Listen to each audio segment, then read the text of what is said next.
alegra muchísimo tener la oportunidad de seguir compartiendo con ustedes nuestras reflexiones por este medio. Y en esta ocasión vamos a tratar el tema de la gestión docente, pero con una particularidad, y es que está acompañándonos en esta gira, en este esfuerzo, el doctor Leo Baleirón, sumamente conocido y que es parte de todo este esfuerzo que hacemos.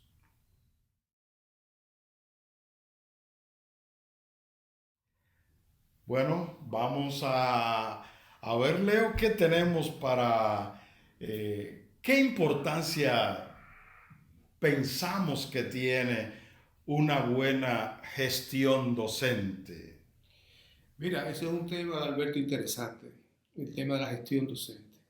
Yo recuerdo que a finales de los años 80, y yo estaba involucrado en una investigación con un grupo de profesores de la Universidad de Vancouver, la British Columbia, sobre el tema de justamente liderazgo educativo. La investigación iba en la línea de, de calidad, realmente, era el tema de calidad. Eh, Aunque anteriormente ya habíamos hablado de eso, estábamos discutiendo cosas de esas, sin embargo, esa investigación me obligó a tener que meterme en el tema, justamente de lo que es la cuestión de la gestión, sobre todo la gestión que después finalmente le llamamos la gestión institucional, Claro. que es la gestión, digamos, que hace el directivo, el director, la directora, el equipo directivo del centro, entre otras cosas, para gestionar los procesos que se supone que la escuela debe dar. Y la gestión pedagógica, por supuesto, que es toda la actividad del maestro en el aula.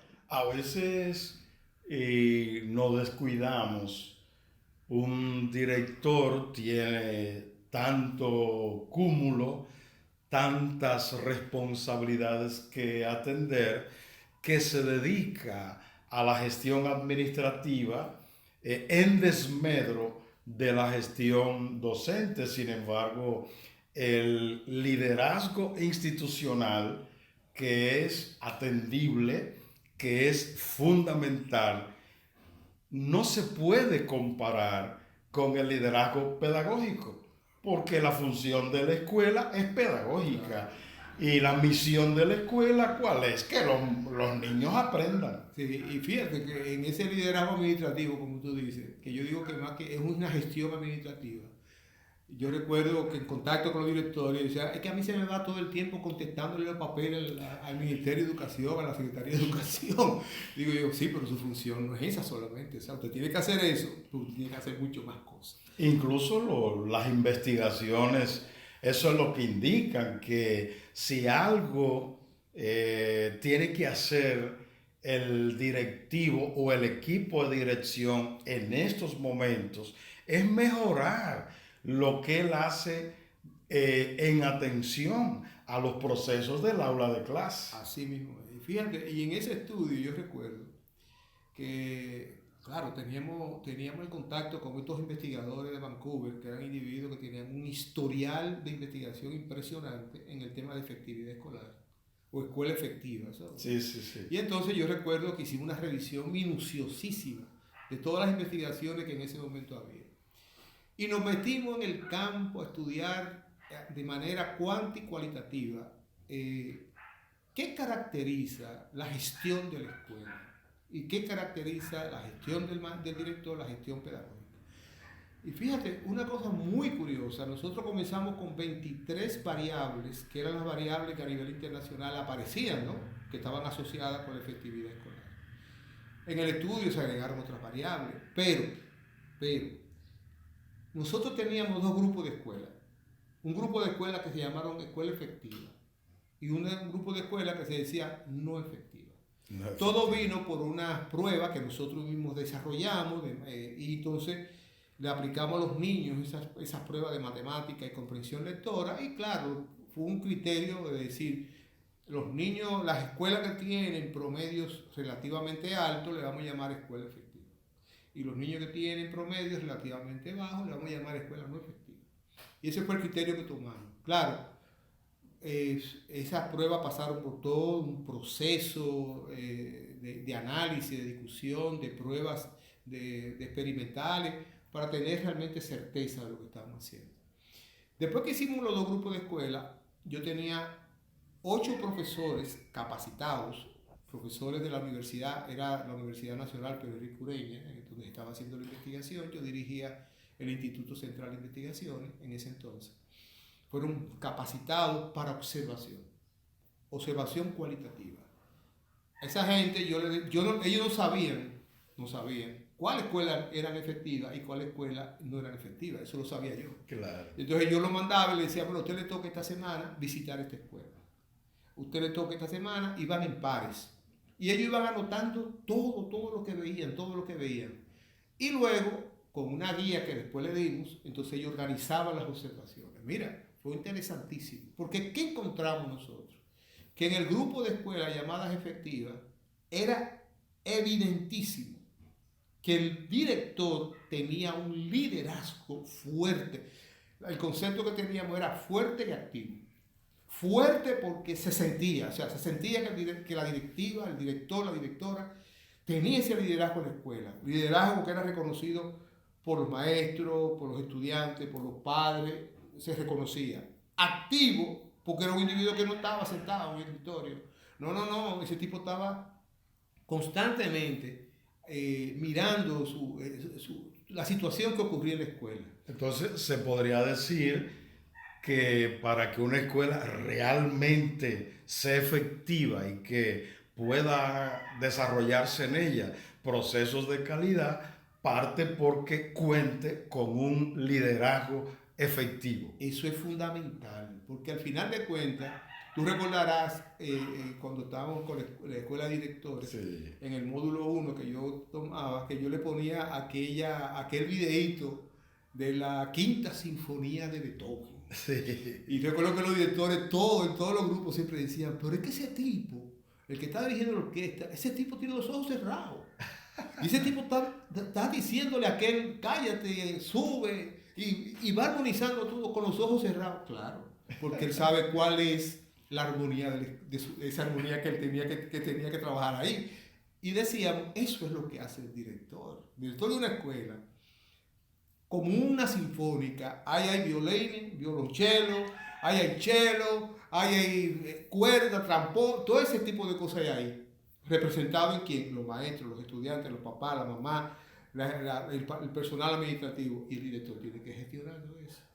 Porque hasta lo que hace una directora, una secretaria en la oficina, es importante para la escuela. Claro, fundamental. Fundamental, ya que ya lleva orden. La calidad empieza por la higiene y el orden.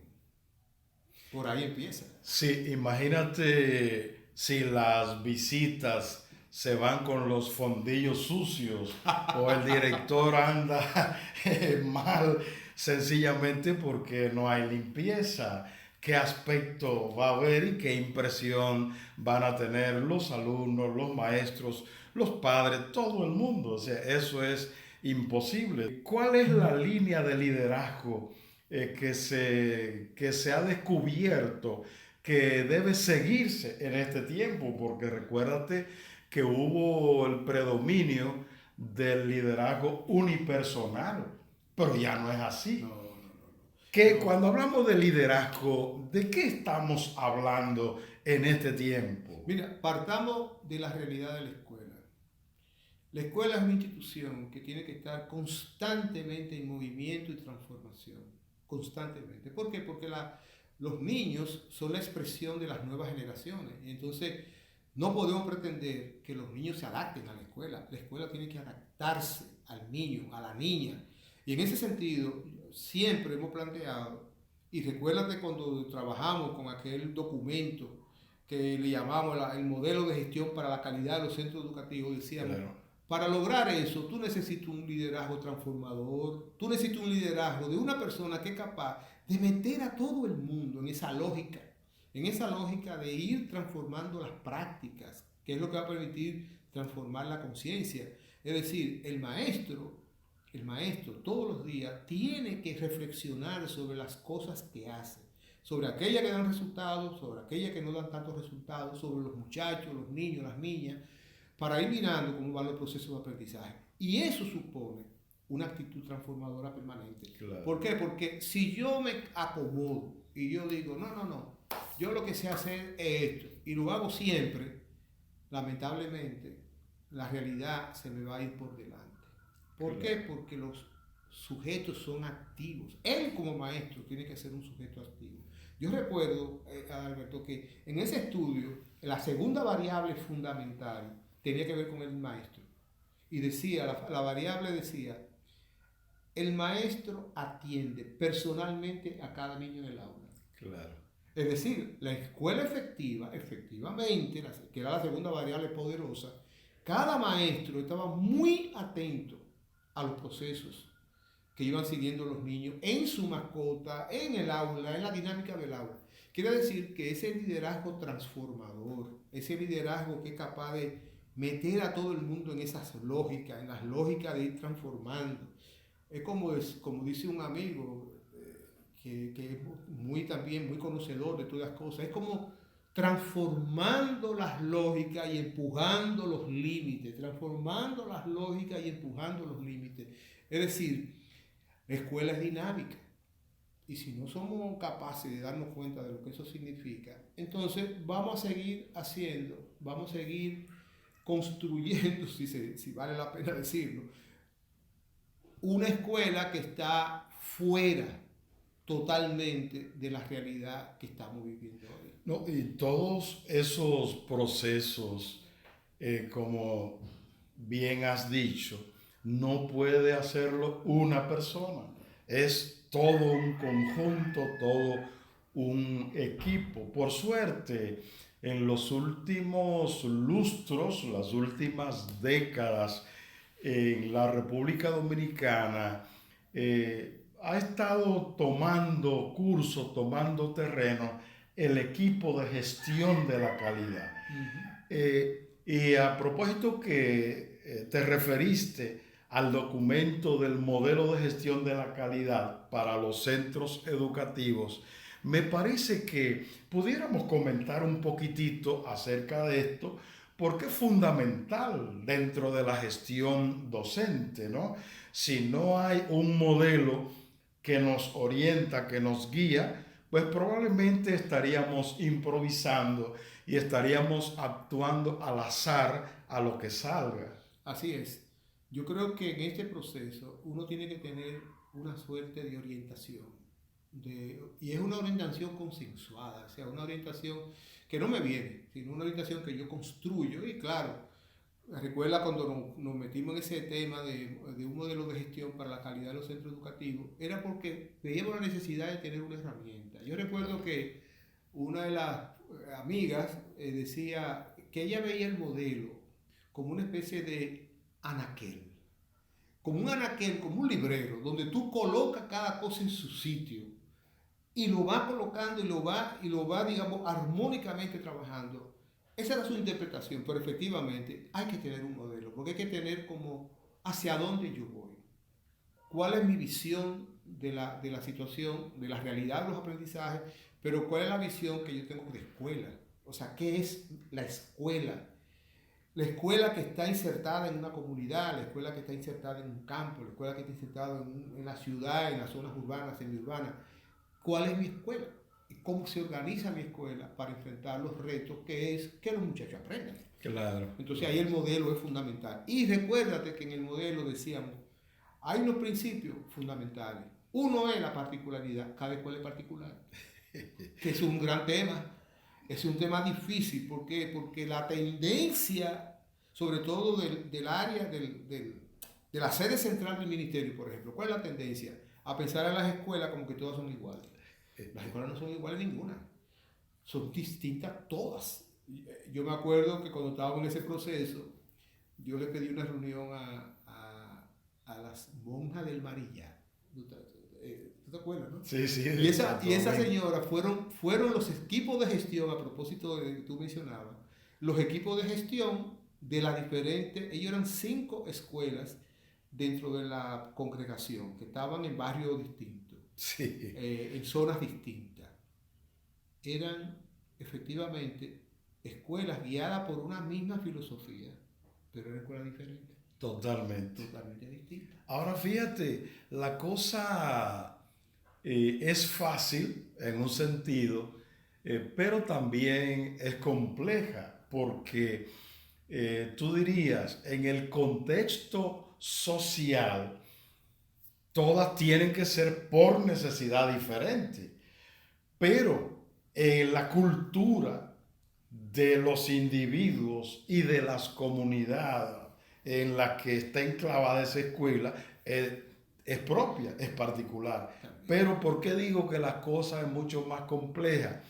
Porque se da el caso de que cada alumno es distinto. Si la escuela es así, pero también los individuos que son la clave de la escuela, los alumnos, los profesores, los empleados, todos son diferentes también. Claro.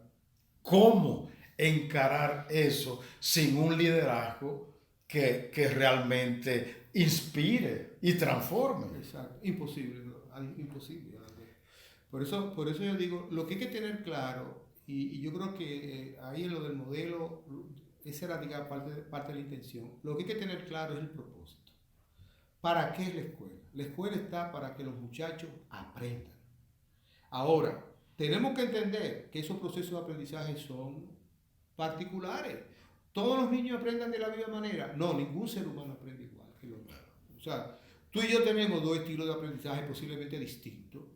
Podemos alcanzar el propósito, o podemos decir, mira, si el propósito era poder dominar unas competencias, podemos llegar a dominar las competencias, pero por caminos distintos. Claro, claro. Y el director tiene que tener claro eso. Fíjate tú, nosotros podemos de la ciudad de Santo Domingo llegar a Higüey. Tú sales para Higüey, yo salí para Higüey o para Montecristi, lo mismo. Tú te puedes ir en helicóptero, el otro se puede ir en un barco, el otro se puede ir por la vía terrestre. Bueno, y vamos a tener incluso trenes que podremos también, no solo en automóvil, sino en trenes. Lo que implica que vamos, si las personas son diferentes y los que aprenden son los estudiantes, que cada uno es una entidad en particular, entonces el profesor tiene que manejar distintas metodologías de trabajo porque todo el mundo no aprende igual. Y ahí tiene todavía más sentido lo del grupo pedagógico. Porque el grupo pedagógico es el espacio, ¿verdad? Donde yo digo, bueno, vamos a compartir experiencias. ¿Qué te está dando resultados? ¿En qué condiciones? ¿Qué me está dando resultados y en qué condiciones? ¿Cuáles niños con cuáles características aprenden de una manera? ¿Cuáles niñas y niños con otra característica aprenden de otra manera? Y eso es el contenido que debería ser el contenido del equipo de gestión y del grupo pedagógico. Claro. En ese sentido de uno poder decir, mira, hay que reconocer que lo que tenemos que generar, porque ¿qué hace un maestro al final de cuentas? Un maestro lo que hace es gestionar oportunidades. Un libro es una oportunidad. Claro. Un laboratorio es una oportunidad. Claro. Ahora, ¿cómo yo gestiono ese recurso para lograr que ese sujeto, esa niña y ese niño se desarrolle, aprenda? Necesariamente tiene que partir primero de un reconocimiento de quiénes son esos sujetos, quiénes son esos niños, quiénes son esas niñas que están llegando a la escuela, qué características tienen, de dónde vienen, cuáles son sus padres, cuál es su familia, cuáles son las realidades que ellos tienen. Sobre eso montar lo que son los propósitos de la escuela. No es lo mismo, de acuerdo a lo que tú acabas de decir, un niño bien alimentado que un niño que no tiene acceso a nada. Es decir, un niño en buenas condiciones socioeconómicas o de una familia con buenas condiciones socioeconómicas no es lo mismo que un niño que vive en la miseria, que no sabe qué va a pasar esta tarde, si va a poder comer o no, o lo mismo, hogares que a veces no son funcionales. Claro. Entonces, niños que no saben con quién van a vivir mañana, por ejemplo, no es lo mismo que un niño que procede de una familia estable, de un matrimonio estable. Exactamente. Y fíjate que eso, que puede ser un elemento general que nos puede permitir a nosotros entender por qué por qué los niños aprenden o no aprenden. Sin embargo, por cierta característica de los propios sujetos, uno dice, mira, la evidencia científica, como pasó en los estudios diagnósticos que se hicieron en el Ministerio de Educación y como pasó en la prueba PISA, recuerdo que yo recibo un resumen que me manda la oficina central de PISA y me dice en una cápita y me pone y me dice, República Dominicana debe poner atención a esto. Y dice, si bien es cierto que la variable socioeconómica de la familia es la principal predictora de los aprendizajes, ¿eso qué significa? Que los muchachos que son del quintil más rico tienen la tendencia a aprender, a mostrar mayores logros de aprendizaje que los niños y las niñas, los jóvenes, en este caso de PISA, los jóvenes de 15 años, del quintil más pobre, que es el quintil 1. Sin embargo, me dicen ellos, sin embargo, y ese sin embargo es interesante porque dice, ustedes tienen un 12% de estudiantes, le pusieron el concepto resilientes. ¿Qué significaba resiliente? Jóvenes que viviendo en una condición de pobreza, porque eran jóvenes del quintil 1, sus logros en la prueba PISA eran superiores a los del quintil 5, los más ricos. Sí. Y tú dices, definitivamente, la condición de pobreza es una variable muy pesada. Claro. Pero aún en las condiciones de pobreza hay familias, hay escuelas, hay maestros y hay niños y niñas, oye, que quieren aprender. Y esa debe ser la meta. Esa debe ser la meta. No solo la meta de cada maestro, la meta de cada escuela. Porque si no nos centramos en sembrar, en promover altas expectativas de logro, no importan las condiciones. Entonces, si yo estoy conforme así como estoy, si no aspiro a más nada, estoy perdido. Entonces, donde quiera que hay altas expectativas de logro, ganas de aprender, hay buenas posibilidades. Definitivamente. Fíjate, no importan las condiciones. No, al contrario. Fíjate que hay dos variables que están muy relacionadas Tú decías expectativa de logro.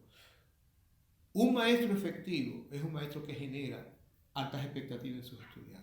Pero la otra variable, y al mismo tiempo crea un clima positivo.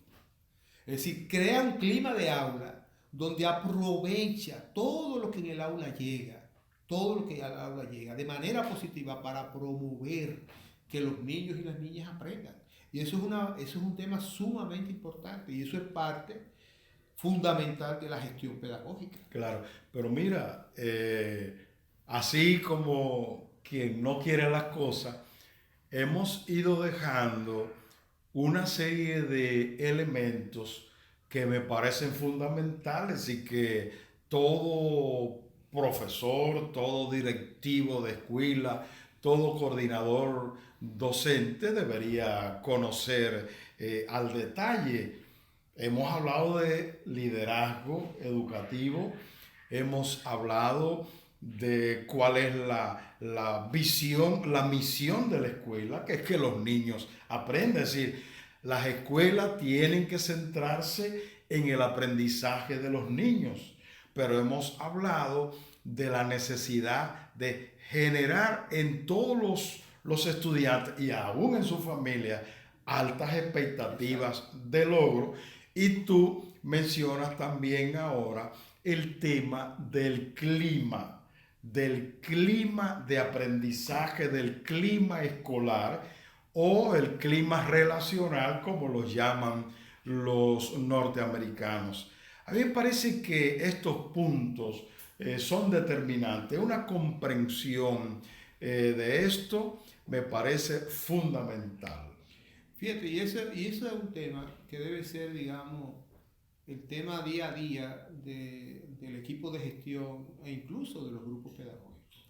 Es ir revisando qué estamos haciendo, qué estamos logrando, qué es lo que nos da resultados, qué es lo que genera proceso de aprendizaje, qué no genera proceso de aprendizaje. Y en esa lógica, hacer de la escuela una institución que aprende, que tú has trabajado muy bien ese tema. Claro, claro. Acuérdate del libro aquel. La escuela que aprende. La escuela que aprende, ¿no? Porque un niño que aprende es porque está en un aula que aprende. Y en un aula que aprende es porque hay un maestro que aprende. Un aula y un maestro que aprende es porque hay una escuela que aprende. Claro. Y una escuela que aprende, olvídate, segurísimo que está en una comunidad también que aprende. Mira, a mí me parece que no deberíamos dejar el tema de la capacitación de profesores, porque tú sabes perfectamente que hay un factor clave para que haya calidad en una escuela. El maestro es uno de estos factores. Se ha determinado que el maestro no se queda en ningún sistema educativo, en ninguna escuela que es de calidad, porque es un elemento clave. Hay elementos que pueden estar o no estar, pero el maestro es fundamental.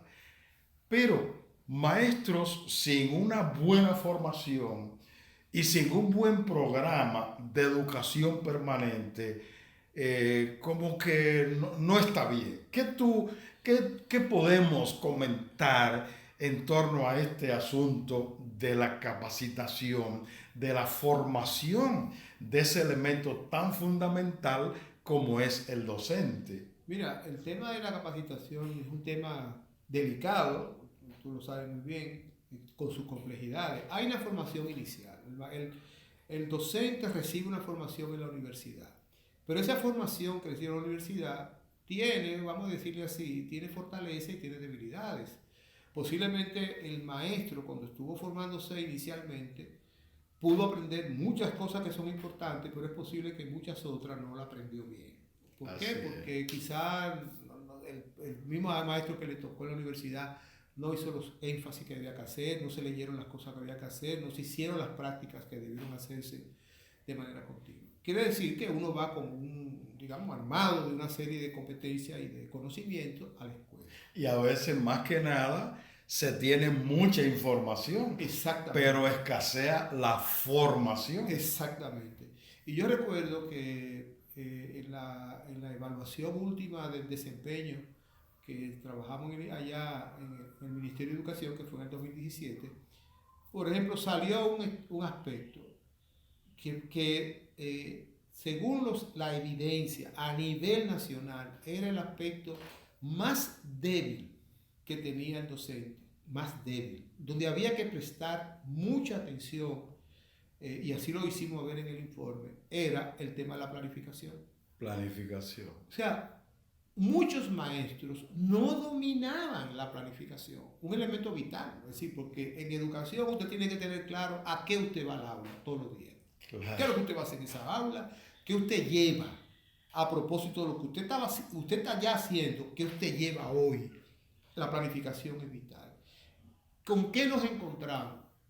Con que muchos maestros tenían, digamos, temas pendientes con la planificación. ¿Eso qué significa? Que uno tiene que tener en la escuela un proceso de formación continua permanente. ¿Por qué? Porque como profesionales uno da por supuesto, usted es un profesional de la educación, usted tiene que saber enseñar. Ojo con eso. Sí, tengo un título, pero posiblemente no tengo todavía todas las herramientas que se necesitan. Es más, es que posiblemente el grupo que me está llegando ahora, los niños me están llegando ahora, las niñas me están llegando ahora, son distintos y tengo que aprender cosas nuevas. Yo no puedo hoy, por ejemplo, yo doy clase en la universidad y esta generación de ahora definitivamente es otra generación. Adalberto, yo le doy a ellos, le doy un documento que tiene 30 páginas y ellos me dicen, pero usted es mucho. Digo yo, mucho. Sí. 30 páginas, y usted no se lee las 30 páginas en un día, dice que yo, en un día. Entonces es una generación de video. Sí, sí. Esta es una generación de video, esta generación es de imagen. Sí. Tú tienes que buscar la manera claro, yo en eso no transijo, hay que leer, pero tengo que darle otros elementos, más propios de lo que ellos en su contexto manejan, que es mucho de imágenes, y que si te busco ese tipo de cosas, voy trabajando ese tipo de cosas, para lograr que los muchachos el contenido lo aprendan. Así. Porque que si no, pero sin embargo, yo era así cuando empecé a dar clase, no, absolutamente no. Sí. Yo daba conferencias, y yo daba unos materiales que había que leerlos, pero me di cuenta, no, es que espérate, las cosas están cambiando, y están cambiando radicalmente. Sí. Si no me coloco en esa actitud también de darme cuenta y de yo cambiar y de yo aprender nuevas cosas, ¿y a dónde voy a parar? Entonces la formación continua es fundamental. Tú puedes afirmar, o podríamos quizás afirmar, que una tarea clave, impostergable, es que el equipo directivo, que el liderazgo de la escuela establezca la formación permanente, la capacitación cotidiana en su escuela como un elemento indispensable, obligatorio. Totalmente. O sea, yo no puedo como director, yo no puedo como maestro, en mi propia formación profesional, yo no puedo estar esperando que el ministerio me mande cosas. No.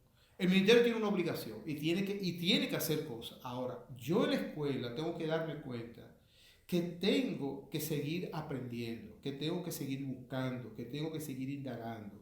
Tengo que leer. Si yo estoy diciéndole al estudiante, miren, hay que leer, hay que trabajar, yo como maestro tengo que hacer lo mismo. Entonces yo tengo que estar formándome permanentemente. Yo terminé la psicología en el 1973. Y yo siempre lo digo a los estudiantes de psicología. Hay cosas que los profesores en aquella época me dijeron que si un profesor lo dice hoy, va a tener problemas. ¿Por qué? Porque ya esas teorías ya se abandonaron, y eso no es verdad, eso no funciona así. Ya pasaron a la historia. ¿Tú sabes qué decía un profesor? Me decía en psicología, ¿tú sabes de qué depende la personalidad? Del soma. Y el soma es el cuerpo, la forma del cuerpo. Y él decía eso. Y había una teoría, la teoría de Sheldon, que decía, la persona gorda tiene la tendencia a ser alegre, extrovertida. La persona delgada, flaca, tiene la tendencia a ser triste e introvertido. Y el atlético, el normal, bueno, se maneja bien en esas cosas. Sí, pero esta teoría hace mucho tiempo que ya se abandonó. Que ya pasó. Porque ya se sabe que eso no es verdad, que eso no funciona así. Que es cierto que culturalmente, a los niños gordos le hacemos una fiesta que no se la hacemos a los niños flacos. Porque creemos que los niños flacos, ¿verdad? A veces me rompe el muchacho. Pero eso no significa que eso sea un factor determinante de la personalidad, como Sheldon decía. Entonces, el psicólogo que no sabe eso, va a tener problemas, porque en la formación hay otras teorías nuevas. La actualización es fundamental. Bueno, Leo, yo pienso que tenemos que seguir con estos temas porque con toda seguridad van a ser muy aprovechados. Así es que te agradezco que estés con nuestra gente, que es tu gente, ¿no? Claro, claro. Así que vamos a invitarles a ellos a que busquen los demás videos que estaremos produciendo en beneficio de su propio desarrollo. Claro, claro que sí.